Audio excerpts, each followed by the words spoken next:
እቲ ዝንዕቐካ መን እዩ? ዝተምሃረ ወይስ ፍልጠት ዝጎደሎ? ዝንዕቐካ ሰብ እንድሕር ዘየለ ኣብ ዙርያኻ ዘለዉ ሰባት ኩሎም ዝተምሃሩ እዮም። ወይ ድማ ንዕኦም መሲልካ ከምኦም ኮይንካ ትነብር ማለት እዩ። እቲ ዝፈርደካን ዝንዕቐካን መን እዩ እንተኢልካ ፍልጠት ዝጎደሎ ብርዲእቱን ብዓቕሙን ዝተወሰነ ሰብ እዩ። ካብ ንዕቐቱ ንምድሓን ንዕኡ ንምሕጓስ እንተደሊኻ ናቲ ህይወት እንተላቢስካ ጥራሕ እዩ። ንሱ ከዓ ይኸውን እዩ። ምስ እግዚኣብሔር ኣምላኽካ ክትበኣስ ኣይትደሊ። ስለዚ ልቢ ክትብሎ ዝግባእ ኣብ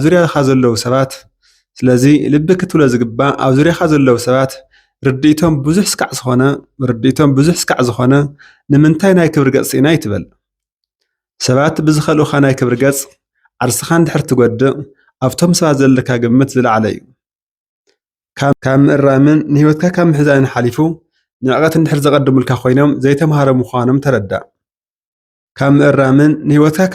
ሓሊፉ ንዕቐት እንድሕር ዘቐድሙልካ ኮይኖም ዘይተምሃረ ምዃኖም ተረዳእ። እቲ ዝንዕቐካ ዝተምሃረ ተዝኸውን እንተነኣሰ ምእራም ተዘይከኣለ ክነዕቐካ ይምኽኣለን ነይሩ። ብፍልጠቱ ተደሪቱ እንድሕር ዝንዕቐካ ኮይኑ ኣብ መንገዲ ካብ እትረኽቦ ዕዉት ብምንታይ ይፍለ? ሓወይ ዕዉት ተዝፀርፈካ ወይ እውን ንዕቐት ተዘርእየካ 1% ናይ ሞራል ጉድኣት ኣይበፅሐካን። ስለዚ ፀገምካ ኣብዚ ምዃኑ ተረዳእ። ክዳኑ ዘጥረየ፣ ንግግሩ ዘስተኻኸለ፣ ንጥዑያት ዘዕብድ ዕዉት ምህላው ዘንቂኻ ኣለኻ ማለት እዩ። ስለዚ ዕውራት መንገዲ ከመላኽቱኻ ይትፍቀድ። ሓንካሳት ናትና ኣካይዳ እዩ ትኽክል ክብሉኻ ይትፍቀድ። ፀማማት ኣሕና ኢና ንሰምዕ ፀማም ብምዃንካ ክንሕክመካ ክብሉኻ ይትፍቀድ። ብሓንካስ እግሮም ንሰብ ዝምርሑ ብዕውር ዓይኖም ንሰብ ዘጋግዩ ምዃኖም እንትፈልጥ ኣብ ልዕሊኻ ብዝገብርዎ ንዕቐት ኣይትጉዳእን። ደስ ዝብል ለባም ብምዃንካ መሊስካ ኣይትንዕቖምን።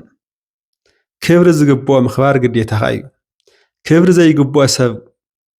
ዘይግብኦ ሰብ ክብሪ ክትህብ ከለኻ ግን ክርስቶስ ኣቦኻ መሲልካ ኣለኻ ማለት እዩ።